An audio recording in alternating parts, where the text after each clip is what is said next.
பேரலை நேயர்களுக்கு வணக்கம். இன்றைய நமது நேர்காணலில் பத்திரிகையாளர் லட்சுமி சுப்பிரமணியன் அவர்கள் இணைந்திருக்கிறார். மேம் வணக்கம்.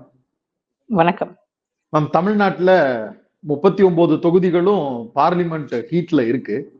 ஒவ்வொரு தொகுதிகள் குறித்தும் ஒவ்வொரு நாட்களும் பேசிக்கொண்டுதான் வருகிறோம். சமூக ஊடகங்கள்ல கோயம்புத்தூர் குறித்தான விவாதங்களும் காட்சிப்படுத்தல்களும் அதிகமாகவே இருக்கு. குறிப்பா அது நட்சத்திர வேட்பாளர்கள் பங்கெடுக்கக்கூடிய தொகுதி அப்படிங்கறதன் அடிப்படையில் கூடுதல் வெயிட்டேஜும் கூட அதுக்கு கொடுக்கப்படுகிறது. சமூக ஊடகங்கள்ல பாஜகவினுடைய பிரசன்ஸும் கூட அதற்கு மிகப்பெரிய காரணமாக பார்க்கப்படுகிறது. அண்ணாமலை இங்கு போட்டியிடுகிறார் அப்படிங்கிறது. வரக்கூடிய செய்திகளும் வழக்கமான கோயம்புத்தூர் தேர்தலாக இது இல்ல, ஒரு பதட்டமான சூழல் இருக்கு அப்படிங்கிற மாதிரியும் சொல்றத பார்க்க முடியுது. அதுக்கு சில உதாரணங்களா நேரம் கடந்து தேர்தல் பிரச்சாரத்துல அண்ணாமலை ஈடுபடுகிறார் அப்படின்னு சொல்லக்கூடியதும், திமுக சார்பாக போட்டியிடக்கூடிய வேட்பாளர் கணபதி ராஜ்குமாரும் அவர்களுடைய மாவட்ட செயலாளரும் பத்திரிகையாளர்களை சந்திக்கும் போது தோல்வி பயத்துல தேர்தலையே நிறுத்துறதுக்கு அண்ணாமலை சில திட்டங்கள் தீட்டுகிறார் அப்படிங்கிற மாதிரி பூடகமாக சில வார்த்தைகளையும் பயன்படுத்துறத பார்க்க முடிகிறது. அதனால கூடுதலா கோயம்புத்தூர் குறித்து பேசுவது ஒரு கேள்விக்குரியதாக மாறுகிறது. நீங்க கோயம்புத்தூர் கள நிலவரம் குறித்து பல நாட்களாக அங்க இருந்து ஒர்க் பண்ணி இருக்கிறீங்க. அதனால கேட்கணும்னு நினைக்கிறேன் இந்த கேள்வியை. எப்படி இருக்கு உண்மையிலேயே கிரவுண்ட் ரியாலிட்டி? அண்ணாமலை தேர்தல் தள்ளி போகணும், நிறுத்தி வைக்கணும் அப்படிங்கிறதுக்காக ஒர்க் பண்றாரா? கோயம்புத்தூரை பொறுத்த வரைக்கும் ஒரு இன்டென்ஸ் ஃபைட் அங்க இருக்கு. ஆரம்பத்துல தேர்தல் அறிவிப்புக்கு முன்பு கோயம்புத்தூர்ல லெஃப்ட் பார்ட்டிஸ் கண்டெஸ்ட் பண்ணுவாங்களா, இல்ல அதிமுகவினுடைய நிலைமை என்னவாக இருக்கும், யாருக்கு கூட்டணி கட்சியில இருந்து யாரும் கண்டெஸ்ட் பண்ணுவாங்களா, இல்ல திரும்பவும் பாரதிய ஜனதா கட்சி அதிமுக கூட்டணி இருக்குமா, அப்படிப்பட்ட நிறைய விவாதங்கள் எல்லாமே ஓடுனுச்சு. அதுக்கு முன்னால அண்ணாமலை ஆக்சுவலா என்ன சொன்னாரு, நான் எனக்கு நிறைய வேலைகள் இருக்கு, நான் தேர்தல்ல போட்டியிட போறது இல்ல அப்படின்னு சொன்னாரு. ஆனா அது எல்லாமே அன்னைக்கு அவர் சொல்லும் போதே அதுல உள்ள நிறைய அர்த்தங்கள் அடங்கி இருக்கு. அவர் அங்க கண்டெஸ்ட் பண்றதுக்காக கிரவுண்ட ப்ரிப்பேர் பண்ணிக்கிட்டு இருக்காருங்கிறது ஆரம்பத்திலேயே எல்லாருக்குமே, அதாவது இந்த நிகழ்வுகளை உற்று நோக்கக்கூடியவர்களுக்கு உண்மையிலேயே நல்லாவே தெரிஞ்சிருக்கும். இதுக்கு முன்னாடி 4-5 மாதங்களுக்கு முன்பே, அதாவது செந்தில் பாலாஜியினுடைய அரெஸ்ட்ல இருந்து இது எல்லாத்தையுமே நம்ம ஆரம்பிக்கணும். செந்தில் பாலாஜியினுடைய அரெஸ்ட், அதற்கு பிறகு சாண்ட் மாஃபியான்னு அதாவது மணல் குவாரிகள்ல நடந்த எல்லா ரெய்ட்ஸ், அதுக்கப்புறம் அவங்க சமன் பண்ணப்பட்டது இடி ரெய்ட்ஸ், மணல் குவாரியில இருக்கக்கூடியவங்க, அதாவது மணல் கான்ட்ராக்டர்ஸ் எல்லாரையுமே சமன் பண்றது, அதற்கு பிறகு இன்கம் டாக்ஸ் ரெய்ட்ஸ், இது எல்லாத்தையுமே நீங்க எல்லாத்தையும் கனெக்ட் பண்ணி தான் பார்க்கணும். இது எல்லாமே கோயம்புத்தூரோட கனெக்டடா தான் இருக்கும். ஒன்னொன்னும் தனித்தனியா சம்பவங்களாக இருக்கும். ஆனால் இது எல்லாமே ஒருவருடைய லாபத்துக்காக அல்லது ஒருவருடைய பாதையை சீர் செய்து கொடுக்கறதுக்காக, அரசியல் பாதையை சீர் செய்து கொடுக்கறதுக்காக நடத்தப்பட்டது அப்படின்னு தான் புரிஞ்சுக்கணும். ஒரு 4-5 மாதங்களுக்கு முன்பு அங்க ஒரு ஸ்ட்ராட்டஜி டீம் அண்ணாமலைக்காகவும் பாரதிய ஜனதா கட்சிக்காகவும் ஒரு சர்வே நடத்துறாங்க. அதுல திருப்பூர், பொள்ளாச்சி, கோயம்புத்தூர் இந்த 3 பகுதிகளிலையும் பாரதிய ஜனதா கட்சியினுடைய செல்வாக்கு என்னவாக இருக்கிறது அப்படின்னு பாக்கணும்னு. அதுல கிட்டத்தட்ட 14-18% பிஜேபிக்கான ஓட் பேங்க் இருக்கு. அந்த ஓட் பேங்க ஒருவேளை ஒரு ஸ்டார் கேண்டிடேட் இருந்தாரு அப்படின்னா, அந்த ஸ்டார் கேண்டிடேட்னுடைய வேல்யூவை பொறுத்து இந்த ஓட் ஷேர் இன்னும் கொஞ்சம் இன்க்ரீஸ் ஆகலாம். சில நேரங்கள்ல இது 25% வரைக்கும் கூட போக முடியும் அப்படின்னு அவங்க முடிவு செய்யறாங்க. அதற்கு பிறகுதான் அந்த கிரவுண்ட் அவருக்கு அப்படின்றத முடிவு பண்றாங்க. இது வெளியில தெரிய வேண்டாம், பேச்சுக்கள் இது பற்றி வரக்கூடாது, இல்ல எல்லாரையும் சர்ப்ரைஸ்ல வச்சிருக்கணும், அப்பதான் தனக்கான மற்ற 2 கட்சிகளும் சாதாரண கேண்டிடேட்ஸ போட்டுட்டாங்கன்னா தனக்கு ஈஸியா இருக்கும் அப்படின்றதுக்காக தான் அவர் சொன்னது, நான் கண்டெஸ்ட் பண்ண போறது இல்ல, எனக்கு நிறைய வேலைகள் இருக்கு. உங்களுக்கு ஞாபகம் இருக்கும்னு நினைக்கிறேன் அந்த ஸ்டேட்மெண்ட். அப்படி பாரதிய ஜனதா திரும்ப சொன்னார். அப்போ இது எல்லாத்தையும் கணக்கு பண்ணி பார்க்கும்போது தனக்கான வேலைகள், அதாவது தனக்கு ஆன பாதையை ரொம்ப சுலபமாக்கிக்கணும். ஒண்ணு தனக்கான பாதையை சீர் செய்யணும், இன்னொன்னு ரொம்ப சுலபமான வெற்றிக்கு அதை உபயோகப்படுத்தணும் அப்படிங்கிறதுக்கான கிரவுண்ட் தான். அந்த கிரவுண்ட ரெடி பண்ணிக்கிட்டு இருந்தாங்க ஆரம்பத்துல இருந்தே. இன்றைக்கு, அதாவது எல்லாரும் கேட்கலாம், நீங்க யார் கோயம்புத்தூரை பத்தி பேசுறதுக்கு, உங்களுக்கு என்ன தெரியும், நீங்க ஒரு பத்திரிகையாளர் தானே அப்படின்னு கேட்கலாம். நான் ஒரு டிஸ்கிளைமரோடயே போகணும்னு நினைக்கிறேன். நான் பிறந்து வளர்ந்தது படிச்சது எல்லாமே கோயம்புத்தூர் தான். இன்னும் சொல்ல போனா அண்ணாமலை அவர்கள் படிச்ச அந்த பிஎஸ்டி குரூப் ஆஃப் இன்ஸ்டிடியூஷன்ஸ், அதுலயே தான் நானும் படிச்சேன். சோ அங்க இருக்கக்கூடிய அந்த கல்வி நிறுவனங்கள், அந்த கல்வி நிறுவனங்களை நடத்தக்கூடிய அந்த ஃபேமிலிஸ், அவங்க எப்படிப்பட்ட ஃபேமிலி, அவங்களுக்கான அரசியல் பேக்ராப் இருக்கா இல்லையா, இது எல்லாமே அங்க கோயம்புத்தூர்ல இருக்கவங்க பெரும்பாலானவர்களுக்கு அது தெரியும். நமக்கு அது அது கூடுதல் தகவல்கள் நமக்கு இருக்கும். ஏன்னா நம்ம ஊடகத்துல இருக்கோம் அப்படின்றதுனால. அதனால நீங்க அவுட் சைடர் தானே, நீங்க எப்படி கோயம்புத்தூரை பத்தி பேச முடியும், உங்களுக்கு என்ன தெரியும்னு சொல்லிட வேணான்றதுக்காக இந்த டிஸ்க்ளைமரை யூஸ் பண்றேன். இன்னும் சொல்ல போனா அந்த 6 சட்டமன்ற தொகுதிகள், அந்த 6 சட்டமன்ற தொகுதிகளுமே அங்க எப்படி ஒவ்வொரு முறையும் ஓட்டு போட்டிருக்காங்க, இந்த முறை அது மாறுறதுக்கான வாய்ப்புகள் இருக்கா அப்படிங்கறதையும் நம்ம பார்க்க வேண்டியிருக்கு. அண்ணாமலை அவர்களை பொறுத்த வரைக்கும் அவருக்கு 2 சட்டமன்ற தொகுதிகள், அதாவது அதுலயும் 2 கூட முழுமையா இல்ல, ஒரு சட்டமன்ற தொகுதி அவருக்கு சாதகமாக இருக்கும் அப்படின்னு அவங்க நினைக்கிறாங்க. அந்த ஒரு சட்டமன்ற தொகுதி என்ன அப்படின்னா கோயம்புத்தூர் சவுத். கோயம்புத்தூர் சவுத் ஏற்கனவே வானதி அவர்கள் எம்எல்ஏவா இருக்கிறதுனால அவருக்கு அது உபயோகமா இருக்கும். அந்த அந்த பகுதி மீண்டும் தனக்கு வாக்களிப்பாங்க அப்படின்னு நினைக்கிறாரு.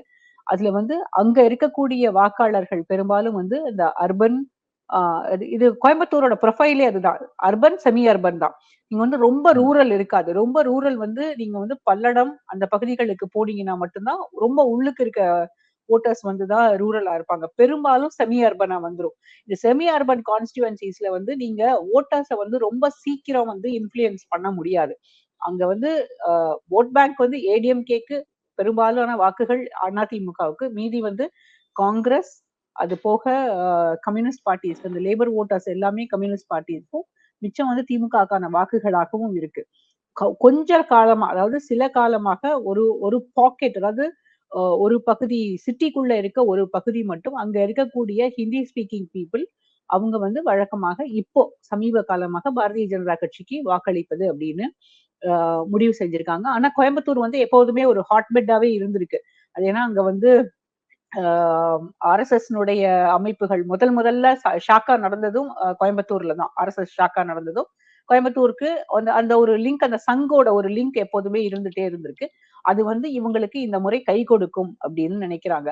ஆனா கிரவுண்ட் லெவல்ல பார்க்கும்போது இப்ப அந்த 6 தொகுதிகள், சூலூர், பல்லடம், கவுண்டம்பாளையம், கோயம்புத்தூர் சவுத், கோயம்புத்தூர் நார்த், இந்த 6 தொகுதிகள்லயும் நீங்க பார்க்கும்போது 2, 3 தொகுதிகள் பெரும்பாலும் அது அதிமுகவுக்கு ஆதரவாக இருக்கக்கூடிய தொகுதிகள் தான். அதாவது சூலூர், பல்லடம் அந்த பெல்ட் எப்போதுமே ஏடிஎம்கே ஓட்டர்ஸ் தான். அங்க அதை பிரேக் பண்றது ரொம்ப கஷ்டம். அதுவும் திமுகவாலையுமே பிரேக் பண்றது ரொம்ப கஷ்டம். ஆனா இந்த முறை அதுக்கு வாய்ப்புகள் இப்ப டிஎம்கே எப்படி ஒர்க் பண்ணியிருக்காங்க அப்படின்றத பொறுத்து அது மாறுறதுக்கான வாய்ப்புகளும் இருக்கு. இன்னொன்னு சிங்காநல்லூர், கவுண்டம்பாளையம் போன்ற பகுதிகள்ல திமுகவால நிறைய வாக்குகள் பெற முடியும். கம்யூனிஸ்ட் ஓட்ஸ் நிறைய இருக்கிறதுனால இந்த முறை அதுவும் அவங்களுக்கு கை கொடுக்கலாம். இன்னொன்னு கொங்கு மக்கள் கட்சி, அதாவது ஒரு ஈஸ்வரனுடைய கட்சி இவங்க கூட இருக்கிறதுனால, ஏன்னா கடந்த தேர்தல், அதாவது 2019 தேர்தல்ல திமுகவுக்கு அடுத்த இடத்துல சிபி ராதாகிருஷ்ணன் வராரு. 2வது முடிக்கிற சிபி ராதாகிருஷ்ணன் அப்போ அவங்களோட கூட்டணியில இருந்த கட்சிகளின் அடிப்படையில பார்த்தோம் அப்படின்னா அவங்களுக்கு வாய்ப்புகள் 2014, அது 2019 கிடையாது, 2014ல கிட்டத்தட்ட 3.5 லட்சம் ஓட்டு வாங்குறாரு. ஆமா வாங்குறார். அது நம்ம சிபி ராதாகிருஷ்ணனுடைய வாக்குகள் அதிகமா இருந்ததுனால சிபி ராதாகிருஷ்ணனுக்கு வெற்றி வாய்ப்பு அப்படின்னு நம்மளால முடிவு பண்ணிட முடியாது. சிபி ராதாகிருஷ்ணனால பிஜேபிக்கு வெற்றி வாய்ப்பு அப்படின்னு நம்மளால முடிவு பண்ணிட முடியாது. ஏன் அப்படின்னா இப்ப அவங்களோட இருந்த அந்த கொங்கு மக்கள் கட்சி இப்ப திமுக கூட இருக்காங்க. அன்றைக்கு அந்த வாக்குகளும் இருந்தது, மதிமுகவினுடைய வாக்குகளும் இருந்தது, பாமகவினுடைய வாக்குகளும். ஏன்னா அங்க கணிசமான ஒரு 1 இயர் ஓட் பேங்க் அங்க இருக்கு. அது இந்த முறை ஒருவேளை அது பாரதிய ஜனதா கட்சிக்கு ஹோப்ஸ் கொடுத்திருக்கலாம். கிரவுண்ட்ல பார்க்கும்போது ஒரு டஃப் ஃபைட் இருக்கதான் செய்யுது.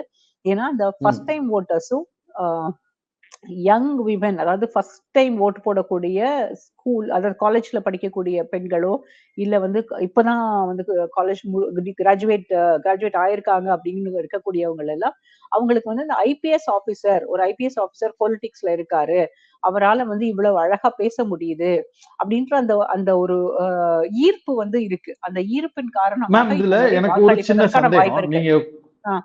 நீங்க குறிப்பிடும் போது தொகுதிகள் வரியா பிரிச்சா கூட அதிமுகவுக்கு சில தொகுதிகளையும் திமுகவுக்கு சில தொகுதிகளையும் குறிப்பிட்டுறீங்க. பாஜகவுக்கு ஃபேவரட்டான தொகுதின்னு நீங்க குறிப்பிடுறது கோவை சவுத், அதுவும் வானதி வெற்றி பெற்று இருக்கக்கூடிய பகுதின்றது மட்டும்தான் ஒரு எக்ஸ்ட்ரா வெயிட்டேஜ் அங்க வருது. ஆனா அதை தாண்டி அதிமுகவுக்கு வேலுமணின்ற ஒரு ஃபேக்டர் இருக்கு. அது 2 தொகுதியை டிசைன் பண்ணி ஒர்க் பண்ணுது. அதை தாண்டி 96 வார்டுலையும் ஜெயிச்சிருக்கோங்கிற ஒரு வின்னிங் ஃபேக்டரை கையில வச்சிருக்கிற செந்தில் பாலாஜி நெக்சஸ் ஒரு பக்கம் கிரவுண்ட்ல இருக்கு. இது ரெண்டையும் தாண்டி எப்பவுமே தமிழ்நாட்டுல ஆவரேஜ் ரேஷியோன்னு எடுத்தா கூட 10% தாண்டாது இளைஞர்களுடைய ஓட்டுங்கிறது. அது ஒரு பெரிய வெயிட்டேஜா அண்ணாமலைக்கு இருக்கும்னு சொல்றது அது நியூமரிக்கலாவே ரொம்ப இடிக்கிற மாதிரி இல்லையா? இல்ல கரெக்ட் தான் மில்டன். நீங்க கேட்கக்கூடிய அந்த நீங்க வந்து அரித்மெட்டிக்ஸ் படி நீங்க போனீங்க அப்படின்னா எல்லா தொகுதிகள்லயுமே அதுதான். எல்லா இடங்கள்லயுமே தமிழ்நாட்டை பொறுத்த வரைக்கும் 70% போல் ஆகுது அப்படின்னா அந்த 70% பெரும்பாலும் அதிமுகவுக்கும் திமுகவுக்குமான வாக்குகள் தான். யாராவது ஒரு புது கட்சி நாங்க ஆல்டர்னேட் அப்படின்னு சொல்லி வந்தாங்கன்னா இந்த 2 கட்சிகளோட வாக்கு சதவீதத்துல இருந்து ஏதாவது கொஞ்சத்தை எடுத்துக்க முடியும். அப்படிதான் வந்து அதிகபட்சம் 7 தமிழ்நாட்டுல. தொடும் மேம். அதுதான் சீமானுக்கு இருக்கு. இல்ல இதுக்கு முன்னால விஜயகாந்த் வந்து அந்த ஆல்டர்னேட்டை பிளே பண்ணாரு. அவர் வந்து 11% வரைக்கும் போனார். இப்ப நம்ம வந்து அதை ரூல் அவுட் பண்ண முடியாது. அது ஒரு ஒரு ஆல்டர்னேட் வேணும் அப்படின்னு சில நினைக்கக்கூடிய பலர் நிறைய பேர் இருக்காங்க. அந்த அந்த ஆல்டர்னேட் வேணும்னு நினைக்கக்கூடியவர்கள் இன்னைக்கு கோயம்புத்தூர்ல அதிகமா இருக்காங்கன்னு நான் ஃபீல் பண்றேன். ஏன்னா அந்த அண்ணாமலையினுடைய கேம்பெயின்ல நான் ஒரு ஒரு ஒரு முழு நாள் வந்து அவருடைய அந்த கேம்பெயின்ல வந்து ஃபாலோ பண்ண போது ஒரு சில இடங்கள்ல வந்து ஆர்கானிக் கிரவுட் இருக்கு. சில இடங்கள்ல ஆர்கானிக் கிரவுட் இல்ல அப்படின்னாலும் அந்த வீடுகள்ல இருக்கக்கூடியவங்க அவர் போனது எல்லாமே வீடுகள்ல இருக்கு. நான் பார்த்தது வந்து சுங்கம், புளியகுளம், பாப்பநாயக்கம்பாளையம் அந்த பகுதிகள்ல. அந்த வீடுகள்ல இருக்கக்கூடியவங்க எல்லாம் தன்னால வெளியில வந்து நின்னு அவர் பேசி முடிக்கிற வரைக்கும் நின்னு கேட்டுட்டு போறாங்க. இத வந்து நான் கிட்டத்தட்ட தமிழ்நாட்டுல ஒரு 15ல இருந்து 20 தேர்தல்கள் வந்து இது வரைக்கும் பார்த்திருக்கேன். ஜெயலலிதாவினுடைய கான்வாய்ல கூடவே போயிருக்கேன் எலெக்ஷன் கேம்பெயின்ஸ் நடக்கும்போது. அதே மாதிரி கலைஞர் அவர்களுடைய கேம்பெயின்ஸும் நிறைய ஃபாலோ பண்ணியிருக்கேன். அவங்களுக்கு வந்து எப்போதும் ஒரு ஆர்கானிக் கிரவுட் வரும். அந்த கரிஸ்மாக்காக வரும் அந்த கிரவுட். அந்த கரிஸ்மாவை பார்க்க சில நேரங்கள்ல வந்து நேரடியா எக்ஸ்பிரஸ் பண்ணுவாங்க. வந்து அவங்க வந்து ஆட்சிக்கு வரணும், அந்த அம்மா நல்லது பண்றாங்க, இல்ல கலைஞரால தான் இனி அடுத்தது நல்ல மாற்றத்தை கொடுக்க முடியும் அப்படின்னு நேரடியாக சொல்லுவாங்க. இல்ல அப்படின்னா திட்டுவாங்க. பிடிக்கல அப்படின்ற போது ஒரு ஆன்டி இன்கம்பன்சி இருக்கு அப்படின்ற போது திட்டுவாங்க. ஆனா இங்க இப்ப வந்து அண்ணாமலை இதுல அங்க வந்து கோயம்புத்தூர்ல நான் பார்க்கும்போது எனக்கு அச்சத்தை கொடுக்கக்கூடியது என்னவாக இருந்ததுன்னா யாருமே பேச மறுக்கிறாங்க. வெளியில வந்து மக்களா? மக்கள் பேச மறுக்கிறாங்க. அதாவது இவர் யாரு உங்களுக்கு தெரியுமா? நீங்க இவருக்கு வாக்களிக்க போறீங்களா? பாரதிய ஜனதா கட்சியும் மோடியும் உங்களுக்கு பிடிக்குமா? எப்படி கோயம்புத்தூர்ல உங்களுக்கு இன்னைக்கு வந்து புது கேண்டிடேட் இருக்காரு அப்படின்னு கேட்டா, அதாவது அந்த அர்பன் எலீட் இல்லைன்னா கோயம்புத்தூர் சவுத்துல இருக்கக்கூடியவர்கள் எல்லாருமே முடியும் முடியாது எங்களுக்கு பிடிக்கும் பிடிக்காதுன்றத நேரடியா சொல்றாங்க. பட் மத்தபடி பெரும்பாலான இடங்கள்ல இதை பற்றி பேசவே மறுக்கிறாங்க. அப்போ ஒரு அச்ச உணர்வு எதுக்காக இதை பத்தி பேசணும்? யாருக்கு நீங்க ஓட்டு போடுவீங்க? உங்களுக்கு வந்து ஒரு புது கேண்டிடேட் இருக்காரு, பிஜேபி வந்து நல்ல ஒரு யங் கேண்டிடேட்டை கொடுத்திருக்காங்களே அப்படின்னு கேட்டா தெரியாதுன்ற பதில் வருது. அப்ப தெரியாதுன்ற பதில் வரும்போது அது உள்ள வந்து ஒரு நர்வஸ்னஸ் இருக்குன்னு தான் நான் புரிஞ்சுக்கிறேன். எதுக்காக அது தெரியாது? மக்கள் வந்து வேற அதுதான் ஒரு நர்வஸ்னஸ் இருக்கு. அந்த நர்வஸ்னஸ்க்கான காரணம் வந்து பெரும்பாலும் இவர்களுக்கு வாக்களிக்க மாட்டோம் அப்படின்னு சொல்லி அவங்களுக்கு தெரிஞ்சு போச்சு அப்படின்னா அதனுடைய பின்விளைவுகள் ஏதாவது இருக்குமோ அப்படின்ற ஒரு எண்ணம் மக்கள் மத்தியில இருக்கு. இது வந்து நான் நேரடியாக அங்க பார்த்தது. இது வந்து திரும்ப இதை வலியுறுத்தி கேட்க விரும்புறது, இப்ப 15 தேர்தல் கிட்ட நீங்க பாத்திருக்கீங்க அப்படின்னா இது மாதிரியான ஹீட்டை நீங்க இதுக்கு முன்னாடி வேற எங்கேயுமே பார்த்தது இல்ல, இப்ப புதுசா பாக்குறீங்களா? எனக்கு ஆமா இப்ப நான் அதுதான் நான் சொல்றேனே, ஒருவேளை ஜெயலலிதா வராங்களா, இல்ல கலைஞர் வராரு, இல்ல வந்து இப்போ நம்முடைய முதலமைச்சரா இருக்கக்கூடியவர் ஸ்டாலின் அவர்கள் வராங்க, இல்ல யார் எந்த ஒரு தலைவராக இருந்தாலும் இல்ல எந்த ஒரு கேண்டிடேட்டாக இருந்தாலும் ஒண்ணு நேரடியா அவங்கள பத்தி அவங்கள பார்க்கணும்ன்ற வந்து பார்க்கும்போது இப்ப ஜெயலலிதாவெல்லாம் பார்க்கும்போது ஒரு சந்தோஷத்துல வந்து அப்போ நான் பார்த்த காலத்துல செல்ஃபி எடுக்கிற அளவுக்கு ஜெயலலிதா பாக்குறதுக்கு செல்ஃபி எடுக்கிறதுக்கு வந்த ஆட்கள் எல்லாம் கிடையாது. ஏன்னா போன்ல வந்து அந்த செல்ஃபி ஆப்ஷன்ஸ் அப்ப இருக்குல்ல. ஆனா அந்த ஜெயலலிதாவை பார்க்கும்போது அந்த விமன் எல்லாம் வந்து ஒரு சந்தோஷம். அந்த அம்மா எவ்வளவு சிவப்பா இருக்காங்க பாரு, நான் பார்த்துட்டேன், நீ பாத்தியா, கண்ணாடியில தெரியுறாங்க, அப்படி ஒரு சந்தோஷத்துல அவ்வளவு பேசுவாங்க. இதே கலைஞர் வரும்போது அங்க நிக்கிறாரு பாரு, பேசுறாரு, அவருடைய தமிழ் அவர் பேசக்கூடிய வார்த்தைகள் இது எல்லாத்தையும் கேட்டு கேட்டு திரும்பவும் அந்த இடத்துல வந்து பாக்குறதுக்காக வருவாங்க. இல்ல அப்படின்னா ஜெயலலிதா 2014 தேர்தல் நான் பார்த்திருக்கேன். ஜெயலலிதாவுக்கு எதிரான ஒரு மனநிலை இருந்தது. நிறைய இடங்கள்ல கிரௌட் இல்ல அப்படின்னாலும் அந்த கிரௌட் கூட்டி வச்ச கிரௌடா இருந்தாலுமே பெரும்பாலான இடங்கள்ல அந்த முகத்திலேயே மக்களுடைய முகத்திலேயே நீ வேண்டாம், இவங்க வந்து தவறு செய்யறாங்க, அந்தம்மா வந்து ஏன் போய் பிஜேபியோட கூட்டணி வச்சாங்க அப்படின்னு கேட்கக்கூடிய சூழல்லாம் அப்ப வந்து நேரடியா பார்த்திருக்கேன்.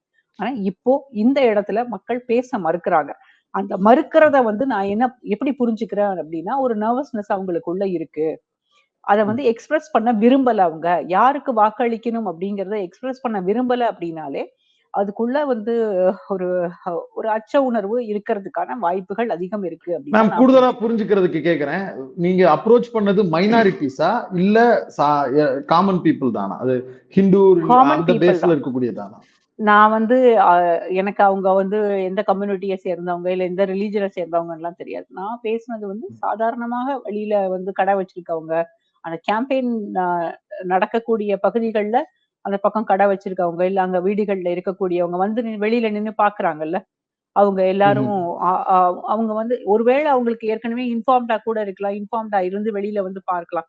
ஒரு சிலர் அவங்களுடைய முகங்கள்ல வந்து சந்தோஷம் இருக்கு. ஒரு சிலர் வந்து எக்ஸ்பிரஸ் பண்ண மறுக்கிறாங்க. கரெக்ட் மீ இஃப் ஐ ஆம் ராங். நானும் ஒரு 3 நாள் கோயம்புத்தூர் பகுதியில இருந்தேன்.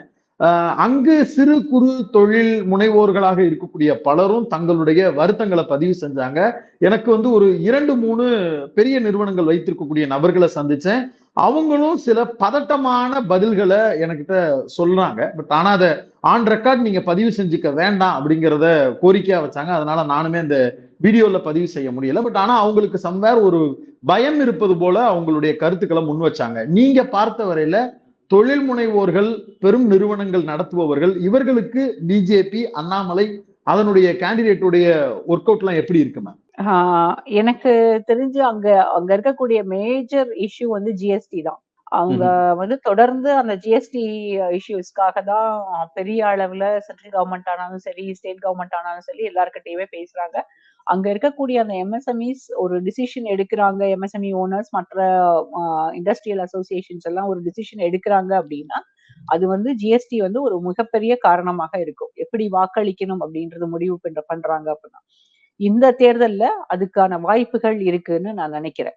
யாரும் வந்து அ வாய்ப்புகள்னா எப்படி?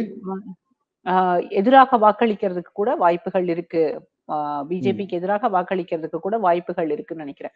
ஆனால் இதுல வந்து நம்ம ஒரு விஷயத்த ரூல் அவுட் பண்ணிற முடியாது. ஏன்னா பிஜேபியும் சரி, ஏடிஎம்கேவும் சரி, டிஎம்கேவும் சரி 3 கட்சிகளும் 3 அணிகளுமே எல்லா இண்டஸ்ட்ரியல் பாடிஸையும் ரீச் அவுட் பண்ணியிருக்காங்க. எல்லார்கிட்டயும் 3 பேருமே பேச்சுவார்த்தைகள் நடத்தியிருக்காங்க. என்ன தேவையோ அத செய்து கொடுப்பதாகவும் வாக்குறுதிகள் அளிக்கப்பட்டிருக்கிறது. கூடுதலாக அவர்கள் வந்து இனி தேர்தலுக்கு பிறகு வரக்கூடிய கோரிக்கைகள் என்னவாக இருந்தாலும் அதற்கான வழிமுறைகள் என்ன பிரச்சனையாக இருந்தாலும் அதுக்கான சொல்யூஷன்ஸ் என்னன்றதையும் சொல்ல முடியுன்ற வாக்குறுதிகள் 3 தரப்பிலிருந்தே கொடுக்கப்பட்டிருக்கு. இது வழக்கமாக ஒவ்வொரு தொகுதியிலும் அங்க இருக்கக்கூடிய கேண்டிடேட்ஸும் சரி, அரசியல் கட்சிகளும் சரி செய்யக்கூடிய ஒன்றுதான். அதுல பாரதிய ஜனதா கட்சியும் அதுல சளைத்ததில்ல. கன்டினியூஸா எல்லா இண்டஸ்ட்ரியல் பாடிஸோடையும் அண்ணாமலைக்கு தனிப்பட்ட முறையில அவர் மீட்டிங்ஸும் நடத்தி இருந்திருக்கார். இது ம். வந்து ஒரு கேண்டிடேட் செய்யக்கூடியதுதான். இன்னும் ம். சொல்லப்போனா அவருக்காக களத்துல வந்து நிறைய பேர் அங்க வந்து வேலை செய்றாங்க. பெங்களூர்ல இருந்து வந்த வாராகின்னு ஒரு ஸ்ட்ராட்டஜிஸ்ட் டீம். அந்த டீம்ல வந்து கிட்டத்தட்ட 100க்கும் மேற்பட்டவர்கள் வந்து அவருக்காக தொகுதி முழுக்க சுற்றுச்சூழந்து டோர் டூ டோர் கேம்பெயின்ஸ் கூட நிறைய இடங்கள்ல நடக்குது. அது போக வந்து அவங்க வார் ரூம் வந்து ஒரு அசெம்பிளிக்கும் ஒரு வார் ரூம் போட்டிருக்காங்க அங்க. அப்படிதான் ம். நான் கேள்விப்பட்டேன். ஒருவேளை அது தவறாக கூட இருந்தாலும் அப்படி இருக்கலாம். தவறாக இருந்தாலும் நீங்க திருத்தலாம். ஆ இந்த அங்க வந்து அ ஆன்லைன்ல வந்து அவங்களுடைய அதாவது அவருடைய பேட்டிகளும் சரி, அவரு வந்து மக்கள சந்திக்கிறது எல்லாத்தையுமே ஆன்லைன்ல ஆம்பிளிஃபை பண்ணும். அது அங்க லோக்கல்ல இருக்கக்கூடிய எல்லா வாட்ஸ்அப் குரூப்ஸ்லயும் அது எல்லாத்தையும் கொண்டு போகணும் அப்படின்றதுக்காக தீவிரமான வேலைகள் அங்க வந்து அவங்களுக்கு நடந்துகிட்டே மேம் இருக்கு. இப்ப நீங்க இதை சொல்றதுலயே தாண்டி தான் எனக்கு 2 கேள்விகள். சோசியல் மீடியால அண்ணாமலையுடைய பிரசன்ஸ் இருக்குங்கிறத திமுக காரங்களே மறுக்கல.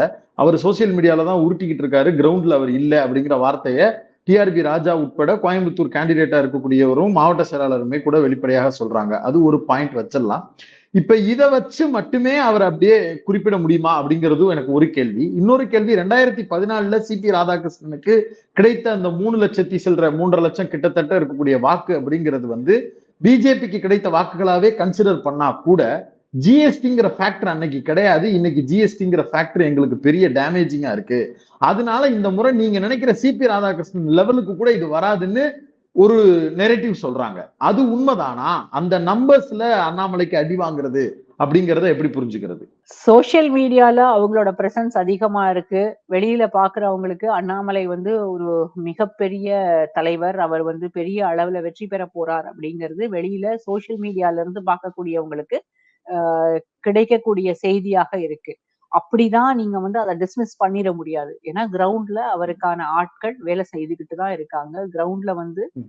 பணபலம், ஆள்பலம் 2மே உள்ள ஒரு கேண்டிடேட்டா தான் அண்ணாமலை இருக்காரு. ஏன்னா, அவர பொறுத்தவரைக்கும் மற்ற தொகுதிகள்ல இருக்கக்கூடிய பிஜேபி கேண்டிடேட்ஸ விட, அவருக்கு அதிக வாக்குகள் கிடைக்கணும், வெற்றியும் கிடைக்கணும் அப்படிங்கிறதுக்காக, தனிப்பட்ட முறையில மற்ற கேண்டிடேட்ஸ்க்கு இருக்க கான்சன்ட்ரேஷன விட, பார்ட்டியும் சரி, அவரும் சரி, அவருக்கான அ தனிப்பட்ட வேலைகள் நிறைய அங்க வந்து கோயம்புத்தூர்ல அரங்கேற்றப்படுது.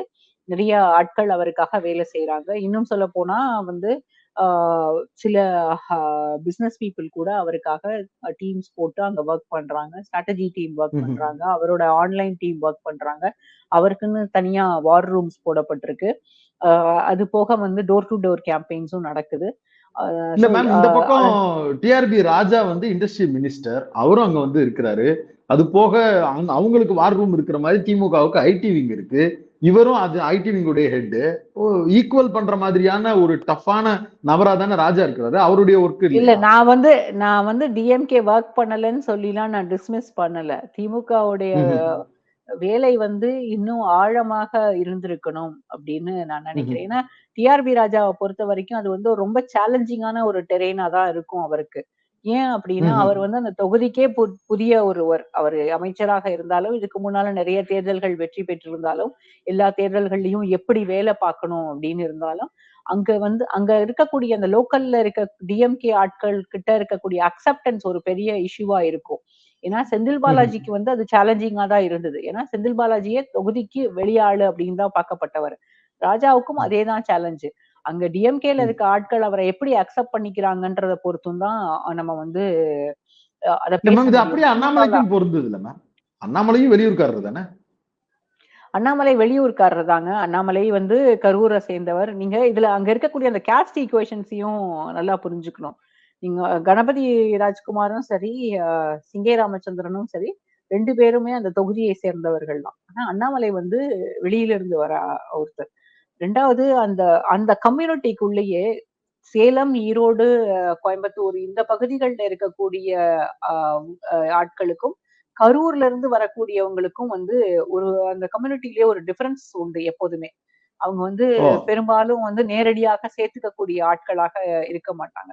இவருக்கு சிங்கராமச்சந்திரனுக்கு அங்க லோக்கல்ல இருக்கக்கூடிய நாயுடு கம்யூனிட்டி ஒரு பெரிய சப்போர்ட்டா இருக்கும்.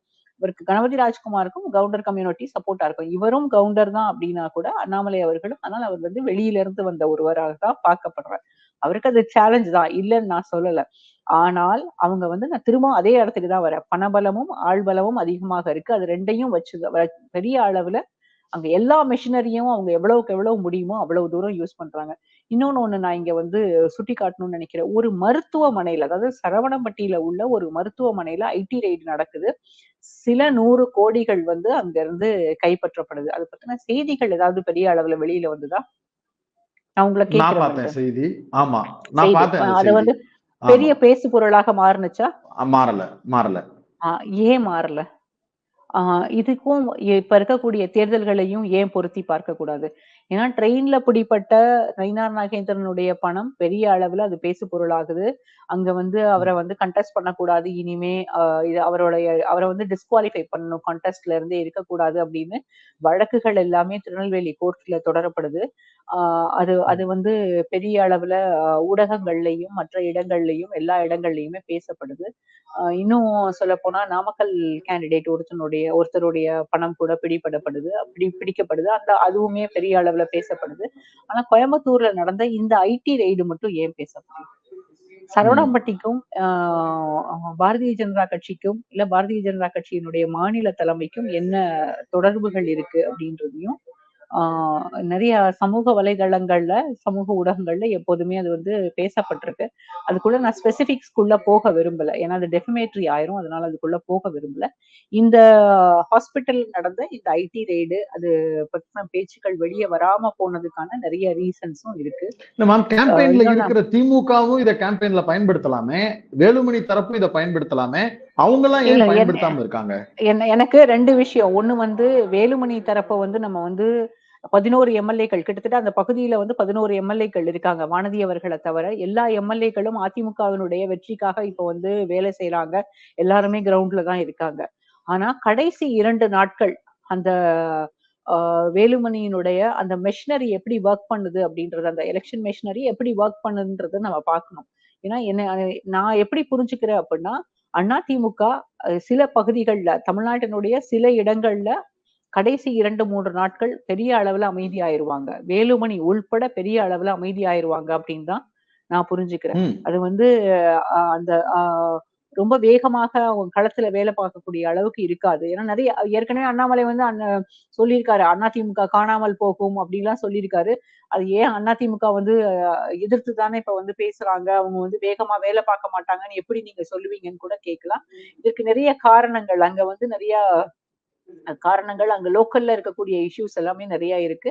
அதனால பெரிய அளவுல அதிமுகவினுடைய அதிமுக கேம்பெயின் நல்லா தான் இருக்கு. ஏடிஎம்கே வந்து சூலூர்லயும், பல்லடம்லயும் இப்போ வரைக்குமே அவங்க வந்து ஸ்ட்ராங்கா தான் இருக்காங்க.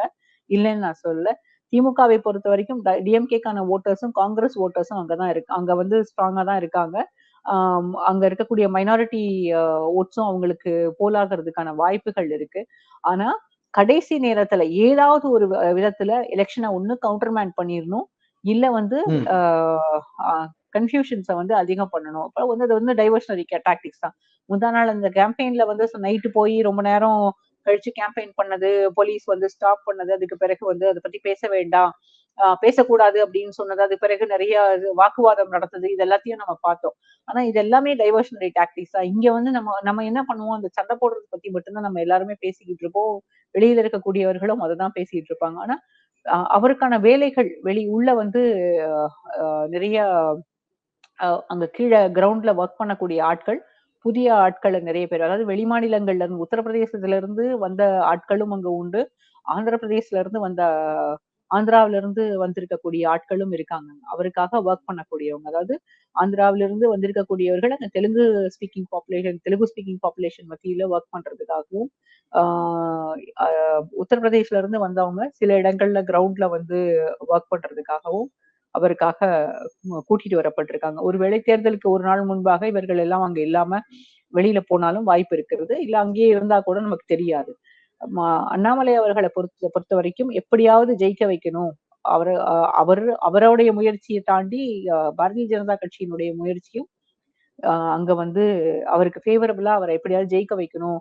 இல்ல மேக்ஸிமம் நம்பர் ஆஃப் வோட்ஸ் அவர் வாங்கிரணும் அப்படின்றதுக்காக வொர்க் பண்ணிட்டு இருக்காங்க. இது வந்து எந்த அளவுல வேணாலும் மாறலாம் இது. ஏன்னா திமுகவும், அதிமுகவும் இப்ப வரைக்கும் தமிழ்நாட்டுல ஒரு தேர்தல் அப்படின்னாலும் சரி, இல்ல வேற எதுவா இருந்தாலும் சரி, அரசியல் அப்படின்ற போது அவர்களுக்கு ஒரு நாகரிகம் இருந்திருக்கிறது. அதை தாண்டி எந்த அ ஆ ஆ அதாவது மக்களுக்கு சங்கடம் கொடுக்கக்கூடிய அல்லது வந்து அராஜகத்துக்கு எங்கேயுமே இடம் கொடுக்காம வந்து இருந்திருக்காங்க. இந்த 30, 40 ஆண்டுகள்ல அப்படிதான் இருந்திருக்கு. ஆனால் இது வந்து இப்போ கோயம்புத்தூர்ல அதெல்லாம் மாறினாலும் ஆச்சரியப்படுறதுக்கு இல்ல. அது மாறுறது அப்படிங்கிறது எந்த நம்பர்ஸா சொல்றீங்களா மேம்? இல்ல அ மக்கள் மத்தியில இருக்கக்கூடிய இந்த அச்சுறுத்தல்கள், அவங்களுடைய வே ஆஃப் அப்ரோச் அத மட்டும் வச்சு சொல்றீங்களா? மக்கள் மத்தியில இருக்கக்கூடிய அச்சம், நம்பர்ஸ் வந்து எப்படி இருக்கலாம்ன்றதும் மாறுறதுக்கான வாய்ப்புகள் இருக்கு. நம்பர்ஸ்ல ஏன்னா எனக்கு சில சந்தேகங்கள் இருக்கு மேம். நீங்க இத ம், சொல்றத நான் புரிஞ்சுக்கிறேன். இப்ப குறிப்பா அருந்ததியர்களுடைய ஓட்டு மட்டும் 2.5 லட்சம் ஓட்டு இருக்கு கோயம்புத்தூர் பகுதியில அப்படிங்கிறது தகவல்.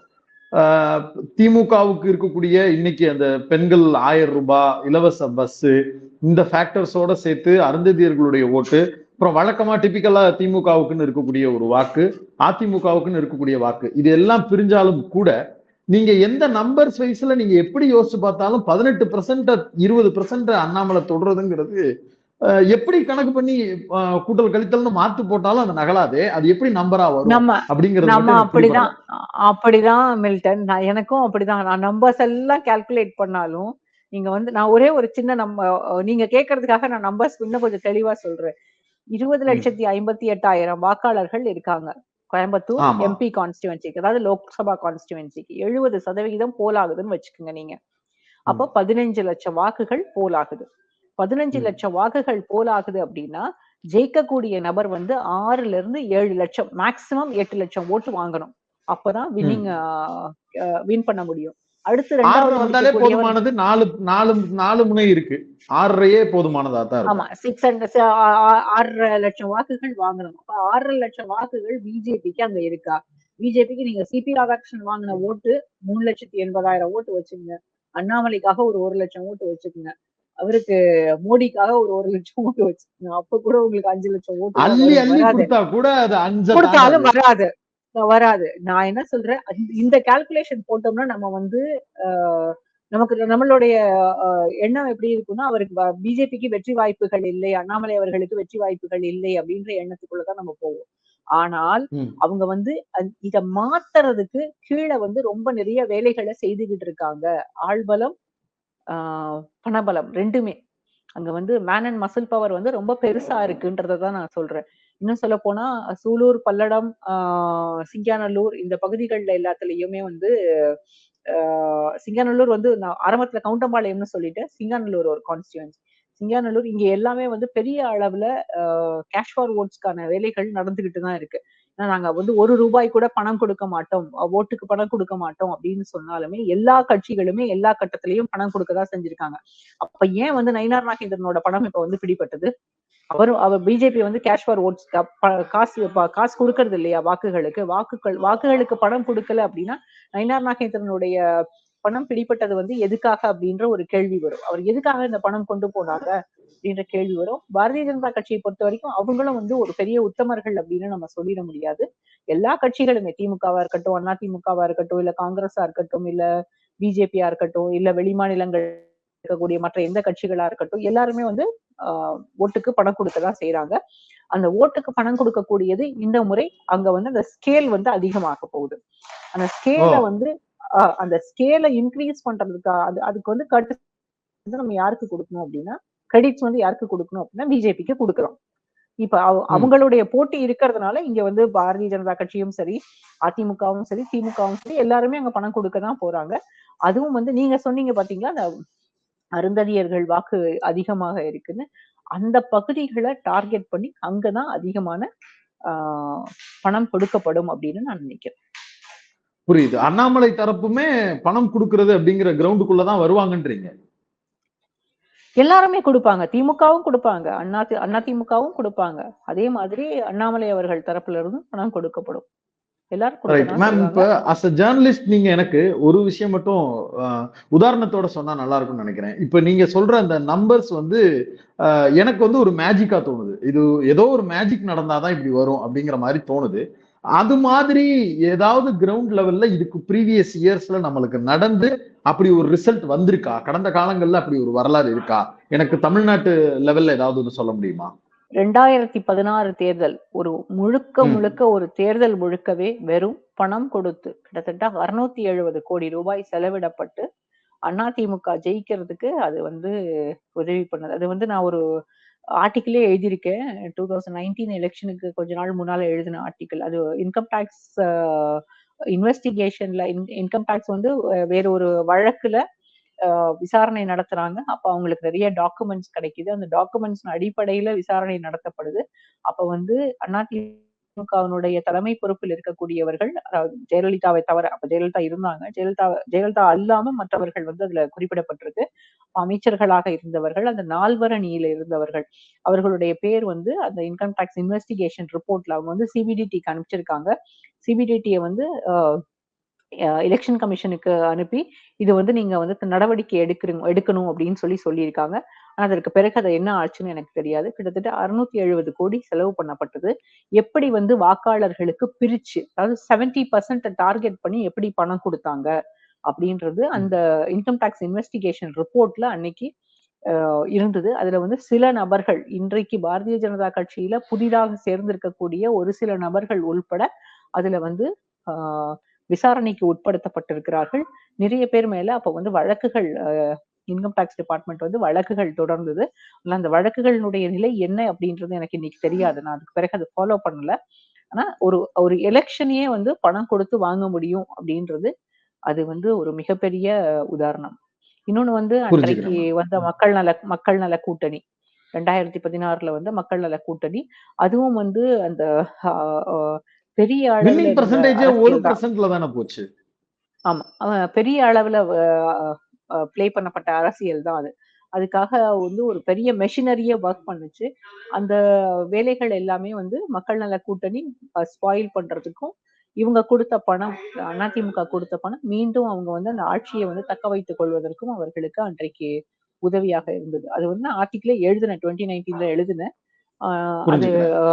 அது வந்து இன்கம் டாக்ஸ் டிபார்ட்மெண்ட் இன்றைக்கு வந்து எப்படிப்பட்ட ஒரு அ முடிவு எடுத்திருக்காங்க, இல்ல வந்து அது அந்த வழக்குகள் என்ன நிலைமையில இருக்குன்னு எனக்கு தெரியாது.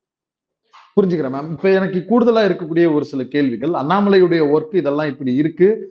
கீழ் லெவல்ல வெவ்வேறு இடங்கள்ல இருந்து வரக்கூடிய ஆட்களுடைய ஒர்க் எல்லாம் இப்படி பண்றாங்க அப்படிங்கிறத புரிஞ்சுக்க முடியுது. திமுகவும், அதிமுகவும் அவர்களுடைய ரோலா என்னென்னலாம் பண்றாங்க? இந்த விஷயம் குறித்தான அலர்ட்லாம் வந்து திமுக தரப்புக்கு, அறிவாலயத்திற்கு, அதிமுக தலைமைச் செயலகத்துக்கு அங்கிட்டெல்லாம் போய் சேர்ந்திருக்கா? அத வந்து கவுண்டர் பண்றதுக்கு ஏதாவது ஒர்க் பண்றாங்களா? ஏன் இந்த கேள்விய திமுகவையும், அதிமுகவையும் மையப்படுத்தி கேட்கிறோன்றதுக்கு ஒரு காரணமும் இருக்கு. 40ம் நமதே அப்படின்னு திமுக டிக்ளேர் பண்ணிட்டாங்க. அதன் அடிப்படையில் இந்த தொகுதியும் அவங்களுக்கு 40ல 1 தான். அது 1. அதோட சேர்த்து கம்யூனிஸ்டுகளுக்கு வழக்கமா கொடுக்கக்கூடிய ஒரு தொகுதியை திமுக அடம்பிடிச்சு கேட்டு வாங்குறாங்க அப்படிங்கிறதே கூடுதல் செய்தியை கொடுக்குது. கோயம்புத்தூர் வேட்பாளரே நாமினேஷன்ல முதல்வர் உங்கள்ட்ட என்ன சொன்னாருன்னு கேட்டப்ப பெரிய பெரிய ஆட்கள் பேர்லாம் அடிபடுதே, போட்டி போட்டு ஜெயிச்சிட முடியுமான்றத வேட்பாளர்கிட்ட கேட்டதாகவும் குறிப்பிட்டிருக்கிறாரு. அப்பனா முதல்வரே யாரோ ஒருத்தங்க பெருசா நிக்க போறாங்கன்றதை எதிர்பார்த்துதான் உதயசூரியன் நிக்கணும்னு சொன்னாருங்கிறத நம்ம பிக்ஸ் பண்ணிக்க முடியும். அப்படிப்பட்ட ஒரு கான்சியஸோடு எடுக்கப்பட்ட முடிவுங்கிறப்ப கூடுதல் கான்சியஸோட தானே ஒர்க் பண்ணுவாங்க. இல்ல அந்த ஒர்க்ல எதுவும் கொஞ்சம் தொய்வு இருக்கா? இல்ல என்ன மாதிரி அவங்களுடைய புரிதல் இருக்கு? 2 கட்சியுமே கிரவுண்ட்ல இருக்காங்க. அதிமுகவை பொறுத்தவரைக்கும் அவங்களுக்கு இருக்கக்கூடிய எல்லா எம்எல்ஏக்கள் அவங்களுடைய பார்ட்டி இன்ஃப்ராஸ்ட்ரக்சர் கம்ப்ளீட்டா அங்க வொர்க் பண்றாங்க. திமுகவை பொறுத்தவரைக்கும் அங்க வந்து பார்ட்டி இன்ஃப்ராஸ்ட்ரக்சர் வொர்க் பண்றாங்க, இல்லன்னு நான் சொல்லல. ஆனா பெரிய அளவுல அந்த அ அந்த ஜோஷ் இல்ல அங்க. வழக்கமா இருக்கக்கூடிய ஒரு ஜோஷ் மிஸ் ஆகுதுன்னு தான் நான் பார்க்கிறேன். ஏன்னா, கேம்பெயின் வந்து உள்ளூருக்குள்ள சிட்டி பகுதிகள்ல கேம்பெயின்லலாம் கிரவுட் இருக்காது. இல்லனாலும் பரவாயில்ல. பட் நெறைய இடங்கள்ல வந்து அவங்க கேம்பெயினுக்கான பாயிண்ட்ஸ் எங்க அப்படின்றது போட்டு, அதுக்கு பிறகு அவங்கள ஃபாலோ பண்ணி கூட்டிட்டு போறதுக்கு, அதுல அதான் அந்த ஜோஷ் மிஸ் ஆகுதுன்னு சொல்றேன் நானு. திமுக வந்து அத வந்து விட்டுட்டாங்களோ என்னவோ அப்படின்னு தோணுது. இன்னும் அததான் ஆரம்பத்திலேயே நம்ம பேசும்போது நான் சொன்னேன். ராஜா அவர்கள் வந்து இன்சார்ஜ் அப்படின்னாலும், அவருக்கு வந்து இது ஒரு அ ஏலியன் வேற வேற ஒரு பகுதி அவர். திசை அவர் வந்து தெரியாத ஒரு அங்கிருந்து தொகுதிக்குள்ள இருக்கிற மாதிரி ஆமா. இருக்கிறாருன்னு அவர் நீங்க ஒரு சொல்றீங்கன்னு எடுத்துக்கவா? 2வது வந்து கோயம்புத்தூர். கோயம்புத்தூர் இப்ப வரைக்கும் ஒரு சேலஞ்சிங்கான டெரெயின் தான். ஒருவேளை செந்தில் பாலாஜி இருந்திருந்தா, அந்த அ இடம் வந்து இன்னைக்கு திமுகவுக்கு எப்படி இருந்திருக்குமோ, திமுகவுக்கு வேறு விதமாக கூட இருந்திருக்கலாம். ஏன்னா, நீங்க வந்து திமுகவுல இருக்கக்கூடிய ஒரு சில தலைவர்கள்ல வந்து நீங்க பார்த்தீங்கன்னா, அவங்களுக்கு வந்து அந்த எலக்ஷன் அ அ மெஷினரி வந்து எப்படி வொர்க் பண்ணும்? அத வந்து எப்படி வந்து சேலஞ்ச் பண்ண முடியும்? ஒரு சேலஞ்சஸ் இருந்ததுன்னா, அத வந்து எப்படி வந்து அ தங்களுக்கு சாதகமா டர்ன் பண்ண முடியும் அப்படின்றது நெறைய பேருக்கு தெரியும்.